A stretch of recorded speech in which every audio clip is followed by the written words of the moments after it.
Good evening, everyone. We're going to give everyone just another minute here to log in as the attendee list continues to rise.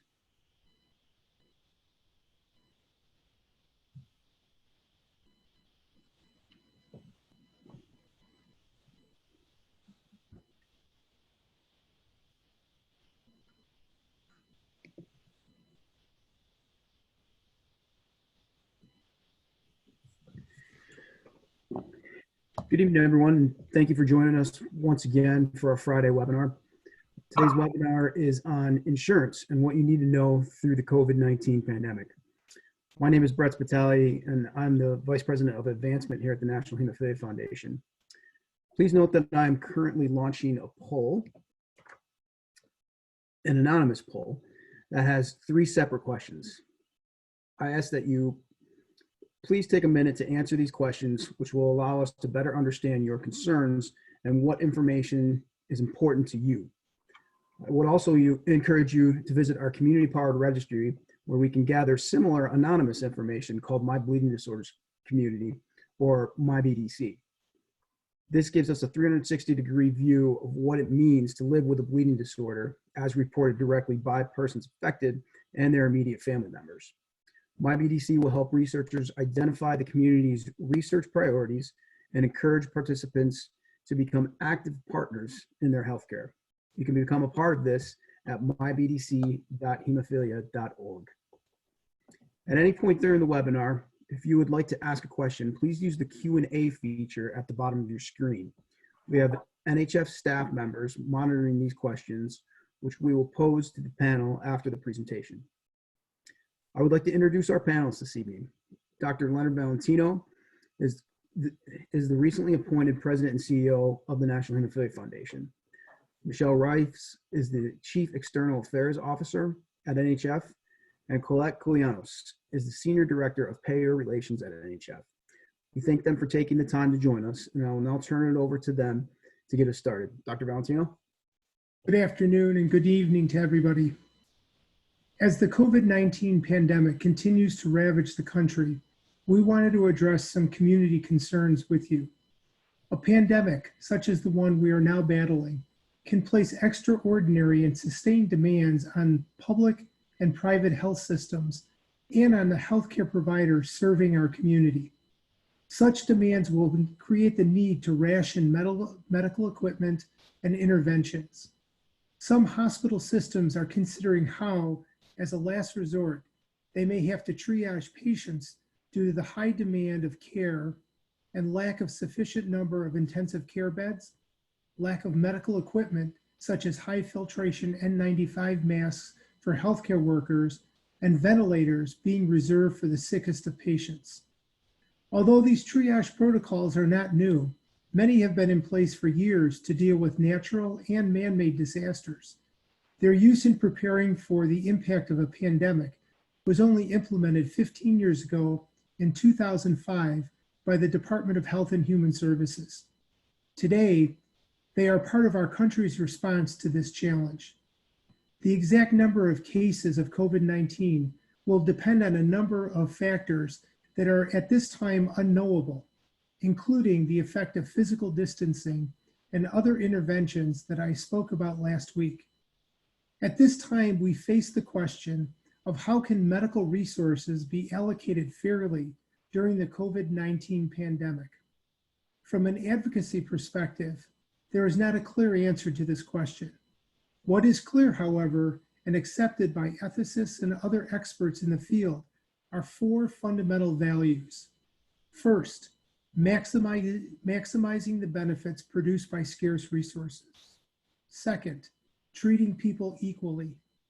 Third, promoting and rewarding instrumental value. And fourth, giving priority to those patients who are the sickest.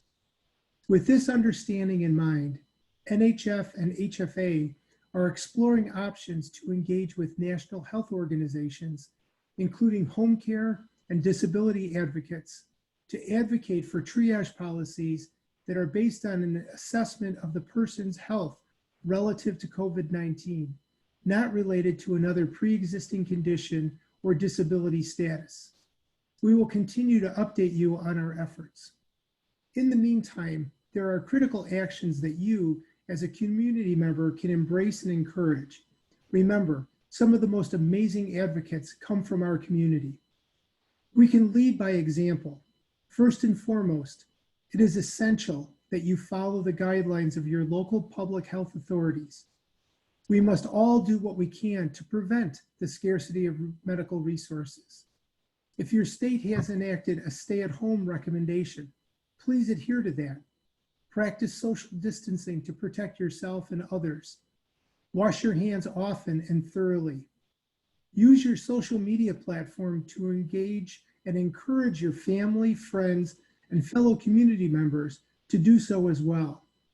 These are the most important measures we can take to ensure that bleeding disorders patients do not face a triage situation if a hospital system reaches or surpasses capacity. Now I'll turn over the microphone to Colette. Thank you. Thank you, Dr. Valentino, for the introduction, and thank you to everyone who's giving up your time on a Friday evening to sit through this webinar with us. So, Michelle, I'll have you, if you wouldn't mind, switching the slide.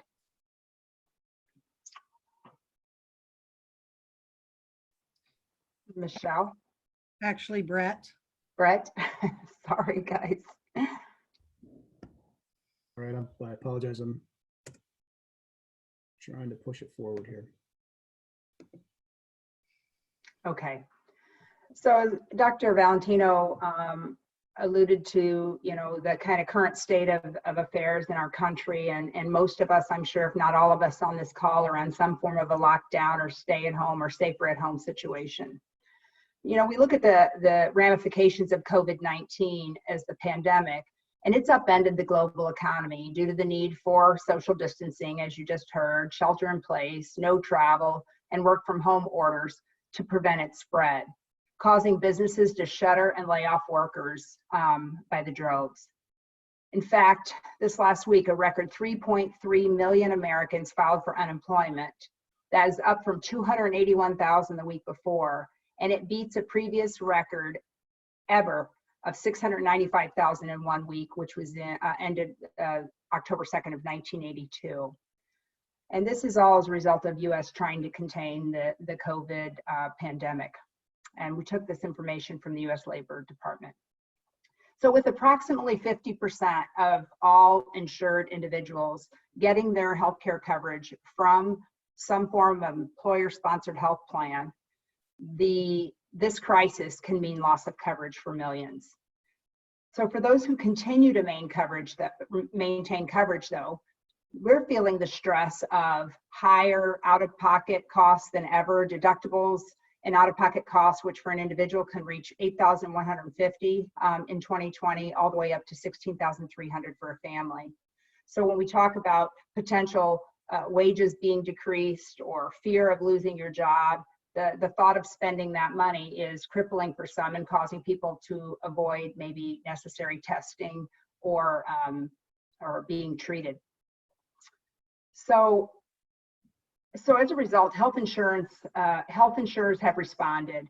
The government also responded recently with the Families First Coronavirus Response Act, which was implemented and passed into law. But health insurance specifically, I want to talk about the major big health insurance companies, and then we'll give you a resource where you can check for literally hundreds of other plans out there and how they've responded to COVID.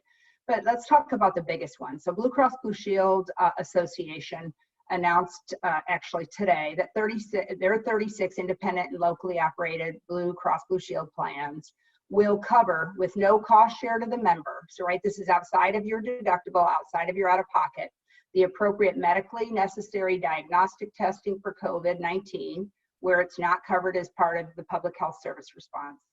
They'll increase access to prescription medications by waiving early medication refill limits on 30-day maintenance medications and ensure formulary flexibility if there are shortages or access issues.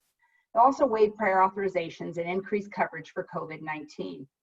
Now I'm going to preface now, and I'll preface again before I finish this, but these plans that I'm talking about, specifically, they're fully funded book of business. So the fully funded commercial plans This also covers Medicare, Medicare Advantage plans that they may operate. However, it doesn't guarantee the self-funded employer plans will adopt if they're not forced to through this Family First Coronavirus Response Act. But most of them are adopting this. So what is United Healthcare willing to do? Well, they're waiving cost share for COVID-19 testing and testing related visits. That includes to the doctor's office, prompt care, emergency room, and also covering telehealth visits. We could move forward. And Cigna, they've agreed to waive customer cost sharing for office visits related to COVID testing through May, and looking at potential expansion past that date.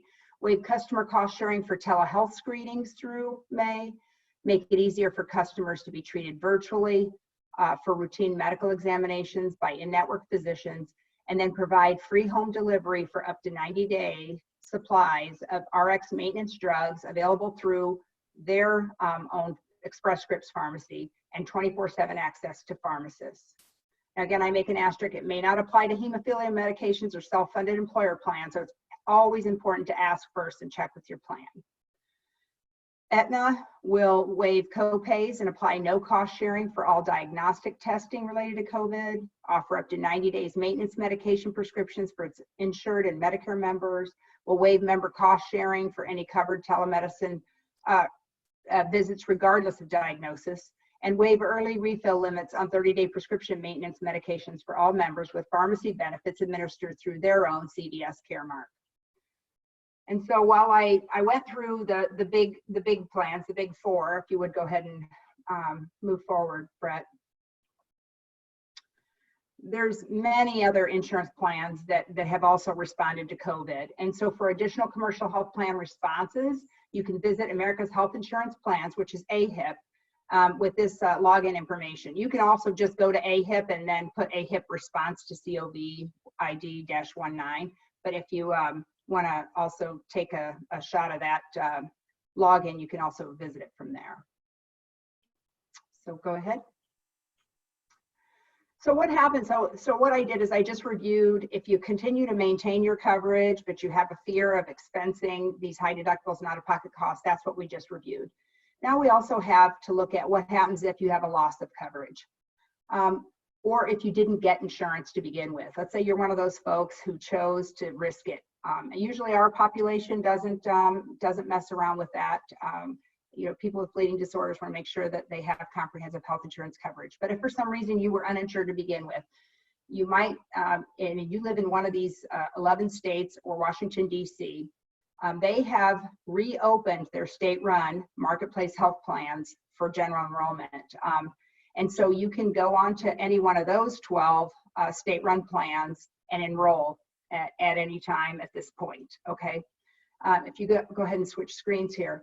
But I'll also let you know that just any marketplace plan, regardless of whether it's one of the 12 state-run and operated marketplace plans, if you have lost your health insurance coverage due to a job loss, then that also qualifies for special enrollment. And so, and then to determine whether you would get subsidies on the marketplace, those subsidies are calculated based on how much money the household expects to earn in the entire calendar year. The lower the household projected income, of course, the more generous the subsidy. It's important to note that most households have just 60 days after losing your job based coverage to sign up for insurance coverage on the ACA marketplace. So to learn more about that or to get started on applying for coverage, you can visit www.healthcare.gov to start the process. Also, you can look at COBRA coverage, right? So COBRA it's a law, and most employers are required to offer families the option to continue on your current job-based coverage, even if the employed family member is laid off or let go. The caveat here is the family then becomes responsible for paying the full premium. You know, most of us are fortunate, our employers pay, whether it's 80%, we pay 20, or 70-30, or 90-10. They pick up a vast majority of our premium. But if you pick up COBRA, you're going to continue with the same coverage you have, but you're paying the entire premium. And that includes any amount previously paid by the employer during that period of time up until you get the coverage, making this the least cost-effective option. However, it may be in the best interest for short term to maintain COBRA coverage. Again, you have 60 days after losing your job-based coverage to sign up for COBRA. So to inquire about COBRA, what the cost would be for your particular COBRA plan, you do need to contact your HR department. Next slide. So Medicaid, if you've lost employment and the marketplace, if COBRA is not affordable, you can't do it, and the marketplace plans are simply not affordable, maybe you qualify for Medicaid. Well, if you're in one of the 37 states that have that allow for the Medicaid expansion states, then it's based on income level, and if you qualify, then you can get on Medicaid at any time at a loss of coverage in those states. I mean, obviously depending on qualification criteria. If you would advance the slide, please.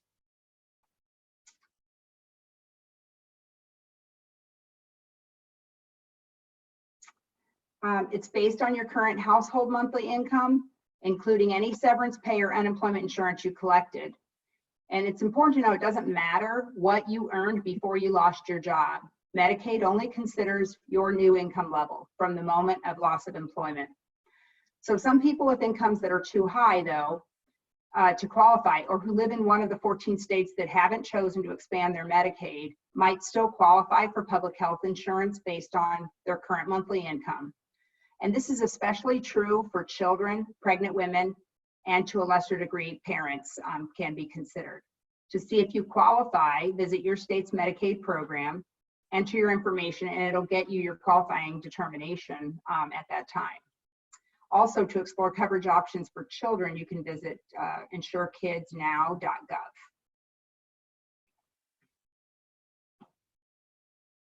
So Colette, this is Yep. Michelle. I would like to address a couple of things. Brett, if you'll pull the slides back up, please. Mhm. Just one of the things that I would like to talk about was in Colette's slides where she talked about what insurance companies have agreed to do already. Please know that the administration has encouraged health insurance plans to consider relaxing their prior authorization processes, relaxing their refill requirements and rules. And as Colette mentioned, there were some places that have agreed to potentially provide up to 90 days in of product or of medication. At NHF, we're going to be strongly encouraging, and I think MASAC will also be coming out with some information on this next week. But we encourage folks to really think about and be responsible about reordering medication. Right now, we have not seen any delays in shipments. We haven't seen any delays in deliveries. UPS and FedEx seem to be working well. Many of the insurance plans have already agreed to allow for patients to receive a refill of their medication when they are 2 weeks away from when they only have a 2-week supply left. The reason that we are encouraging you to not order 60 or 90 days at this point in time, besides the fact that it is not really necessary at this point in time, is that can impact the supply chain. It can also have a very dramatic effect on employers. And as we've seen, as we've talked about, a lot of people are losing their jobs. There are a lot of employers who are trying to be creative in ways to still be able to keep their employees covered and employed. Some are asking employees to take a cut in pay in order to be able to keep people employed. I think it's important that we recognize what something like that can do to those self-insured employers. And as Colette had mentioned, about 60% of our population is covered by commercial health insurance. Of those, somewhere around 45% or higher are on self-insured employer plans. this 90-day expansion or 60-day expansion that some companies are agreeing to, that some insurers are agreeing to, remember, that's not just across hemophilia, that's across all of the drugs that are there. So that means all of the specialty drugs. What's important to understand is that that cost for those 90 days is going to hit the employer's bottom line day one. So we need to understand the risk that by ordering more than what we need as far as medications, one, we could impact other people's supply, but two, we could also force these employers to make more difficult decisions sooner, such as letting go employees. So I think that it's very important that we consider that and we act responsibly during this time in ordering our factor. Certainly if you're in an area where they are seeing delivery delays, UPS is not operating appropriately, FedEx is not operating on time, then certainly maybe you want to go to a 30-day supply or a 60-day supply if that's what your insurance company allows for. But we would really caution you to think about the whole healthcare economic system when ordering. Yeah, and I want to point out one thing, Michelle, that you brought up, which is a great point. You know, like Michelle said, of our population, how many folks are on commercial or employer-sponsored health plans? The fully funded book of business is actually around 60% of all commercially insured. And what is important to note is that they are governed by ERISA, not by ACA or government mandates. They have separate governance rules. And so they can operate outside of the 10 essential health benefits, for example. They don't have to have drug coverage. They can exclude specialty drugs if they choose to. They can set a cap. We're going to cover $1,000 a month and that's it. They can say, they can exclude a whole class. And in the last week, we had 4 employers in the country. We were reached out by folks who their employers have made a decision to just drop hemophilia coverage. And so what we don't want to do is give an employer a justification. If these kind of claims, like Michelle said, if we tax the system so greatly that they can't simply make it, especially if their revenues are down, then we might be pushing their hand in a negative direction that they didn't want to take. So it's important to keep that in mind as well. And there are several questions in the queue right now that relate to what Len started off the webinar talking about, which is these protocols that are being put in place regarding, for lack of a better term, rationing of care. And, you know, the question is, are we going to notify the community? Yes, we are. We sent out an email today to all of the chapters describing this. We will also share this out with the rest of the community. We will also share out what is being done already. But I do want to stress that these protocols are not new. This is not something being created right now. This is something, many of these protocols have been in place since H1N1, or they may have been revised with swine flu or with Hurricane Katrina. Health and Human Services Department just changed or released protocols themselves in 2017 about what to do in a pandemic, what to do in an epidemic or a natural disaster. I think that what is important to know is some of the lawsuits that have been filed with Health and Human Services. There have been complaints for discrimination. I think it's important that people read the entire protocol that is being suggested in each one of these states, because I think that there's a lot of emphasis right now on what could happen. In many of these cases, it doesn't specify hemophilia specifically. It doesn't specify another disease state. It may specify things like age. It may specify things like underlying health conditions, whether that be, whether that be breathing issues, asthma, whatever that may be. I think the point is that There have been some lawsuits already filed with HHS. It does not do, there's no added benefit for us filing another one. We have in the past filed, as many of you know, filed a discrimination suit with HHS.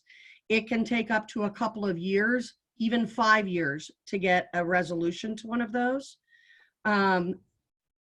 It is, and I think that what we are trying to push for and what we are working on federally, and again, this will come out to the community in a statement, what we're working on is how can we say to the government that what a patient should be, a patient presenting, what they should be judged on or triaged on is based on their conditions at that moment. It shouldn't be on pre-existing conditions.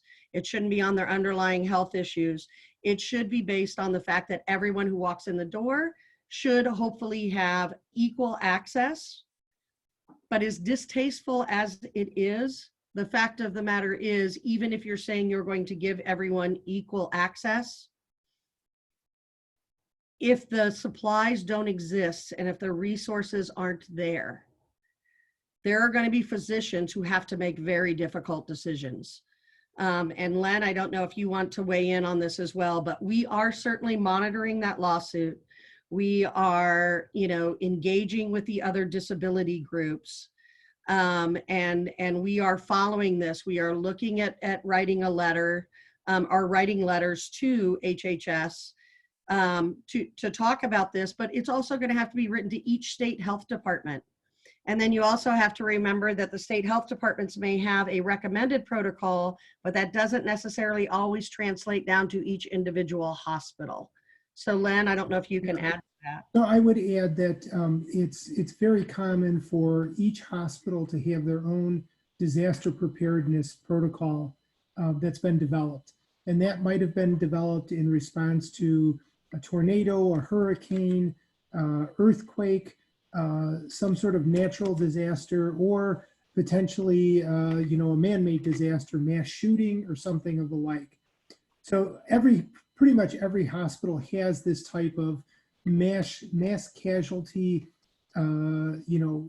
protocol available to them on how their physicians will make decisions, in terms of being able to ration scarce medical resources if that were to become necessary.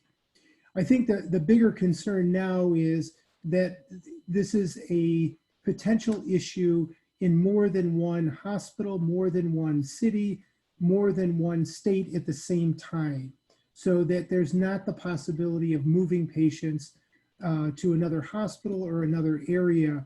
If the pandemic is, surging in particular areas like we saw today, certain states are experiencing almost 100% increase in the number of cases.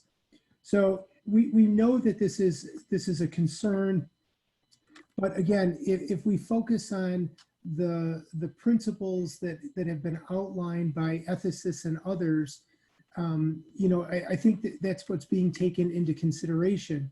And obviously giving priority to those who are the sickest is important in treating people equally. But again, we also want to maximize the benefits that are produced by scarce resources. So you would really, it's a complex decision, and it's one that I don't think any healthcare professional takes lightly. And it would be it's very challenging for any healthcare professional to be put into this situation, to have to decide, potentially who will live and who will not. But we hope that the guidelines will be implemented fairly and equitably across populations, and that we don't believe that hemophilia patients should be, nor will they be, unfairly discriminated against. I think there's probably many other populations who are in much more danger of this type of rationing being applied to them, where I'm not sure that hemophilia is necessarily, as Michelle said, it's not the target, and this was not implemented just for this incident, this pandemic. So we're monitoring the situation. We're working with both the treatment centers as well as hospitals. We know that the treatment centers are aware of these protocols. They're all functioning, to the highest capabilities as possible to manage the patients. But I can't emphasize enough that the most important thing that we can do as a community is to ensure that we don't get into this situation, is by abiding by the recommendations that have been put forth by the Centers for Disease Control and Prevention, in terms of protecting yourself and protecting others around you, the physical distancing, encouraging your family and friends to follow these recommendations as well. These are the most important things that we can do to prevent any hemophilia or anybody with a bleeding disorder from being put into the situation where, one, they're infected with coronavirus, and two, they develop manifestations, severe enough with COVID-19 to warrant hospitalization. So what we really need to do is prevention. Just like all of our hemophilia management has really stressed for decades now, it's all about prevention. We don't want to be in a reactive situation and having people face the challenge of potentially being hospitalized. We want to try to prevent that from ever happening. So please do everything that you possibly can to protect yourself and those around you. Thank you, Len. I'm going to field some questions here for the panel and shoot them your way. I'm also going to relaunch the poll. So if you didn't get a chance to take it, or you might want to retake it as well too, we're going to do that here in a second. You'll see that launch as well too. Please do me a favor and take the time to participate in the poll. First question is, if I go on unemployment, will that affect my Affordable Care Act health insurance policy? Well, my guess is if you go on unemployment, that you're going to be making at or whatever or at or below your current wages that you entered when you got your ACA marketplace plan. And therefore that shouldn't affect, let's say, your subsidies, because your income would likely not go up. So I would say the short answer to that is no. The question is, if your income went down, would you still be able to afford your ACA marketplace plan? And if not, then, as we mentioned, there's other options. If you lived in one of the states that had the Medicare expansion plan, for example, there's that option. And so I think that you have to answer that question, based on your income status. Great, thanks. Thank you, Colette. Mm-hmm. Another question. I'm a 19-year-old male with severe hemophilia A with an inhibitor. I work at a grocery store, and I was wondering if it's the right decision to take an indefinite leave of absence for the time being. Am I at risk because of my pre-existing medical condition? So I can take a stab at that, and certainly anybody else who wants to answer it as well. But I think there's a lot of considerations for you. First of all, your pre-existing condition. Right now, the ACA has pre-existing protections. So you can't be considered or denied based on your pre-existing conditions. But as I mentioned, certain ERISA plans, they have different governance rules. They don't have to operate under the same rules. So it depends on what type of plan you went on. If you were planning on going on the marketplace while you went on your indefinite leave, if you could afford to do so, you certainly might be tempted to look at a skinny plan, but that would be the worst case scenario because they don't cover pre-existing conditions and they generally don't cover medications. So while it may be tempting from a premium standpoint, would not be in your best interest. And you'd also have to ask yourself, are you in a state with a Medicaid expansion? Because if you are and you're unemployed and don't have any income, then you would likely qualify for Medicaid under that. So I think those are the questions you have to ask. But I think just worrying about the pre-existing condition at this point is probably the least of the problems in that scenario, provided that you go with a plan that is still under ACA. But I will say that, and I don't get political, I'm agnostic as far as my political view. I will never share on this forum, but I will say it is important to note that, if you want to make sure that your ACA protections stay in place, then you should definitely rather than listening to rhetoric, it's important to learn from the candidates what their position is on making sure the ACA stays in place, because that is one of the 10 essential health benefits that come with ACA. It's pre-existing conditions, it's no lifetime caps, it's being able to stay on your parents' insurance till you're 26, it's making sure there's coverage for your drugs. So if ACA and having those covered benefits are important to you, then you should vote according to that if that's the most important issue. Yeah, thanks, Colette. The other thing that I would mention too is, we don't believe that patients who have hemophilia are at increased risk for either contracting coronavirus or having more severe manifestations of COVID-19. However, having an inhibitor really might change that equation to somewhat. We don't know what the implication of having an inhibitor is on the immune status and response to coronavirus. So again, I would emphasize that somebody who has an inhibitor probably needs to be especially careful in terms of limiting and controlling your circumstances by limiting exposure, avoiding travel in public places. The fact that you work in a grocery store, you may have a large number of contacts with people who potentially could be infected, who may or may not be practicing good hygiene by washing their hands frequently, etc. So, you may have a heightened personal risk because of your employment, as well as the potential that the inhibitor is impacting that as well. So the first thing I would say is I would consult with your physician. The Hemophilia Treatment Center might be able to give you some advice on that. But again, if you feel uncomfortable in your employment, accepting what Colette has already said, from a medical perspective, I would definitely consult with your hematologist before making any decisions. But be aware that you may be in a higher risk group for either contracting or having more significant symptoms of COVID-19. Great, thank you. Really quick regarding the poll, I apologize. Question 2 seems a bit limited, and we apologize for that. So please just do your best. If you don't have an answer, you have to go through and answer those to be able to submit the poll. I apologize for that. We'll correct that in the future. You can just click on the last option there, and we'll know that that is a little bit skewed. My apologies for that. Another question came in.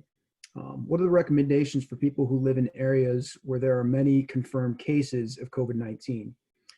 Procedures, what are the procedures to leave for necessities, clothing put in laundry directly and showering immediately, disinfecting groceries?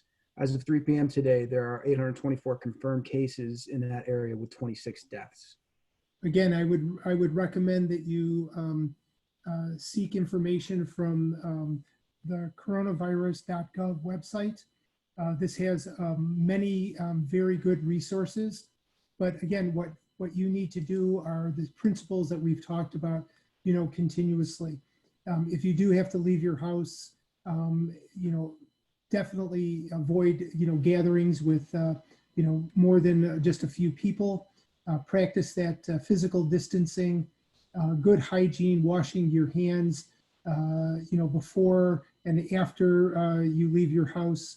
And then certainly, as you're touching things, we know that the virus can live on surfaces for, hours to days, depending on the surface. So again, it's important to clean everything that you bring back into your house.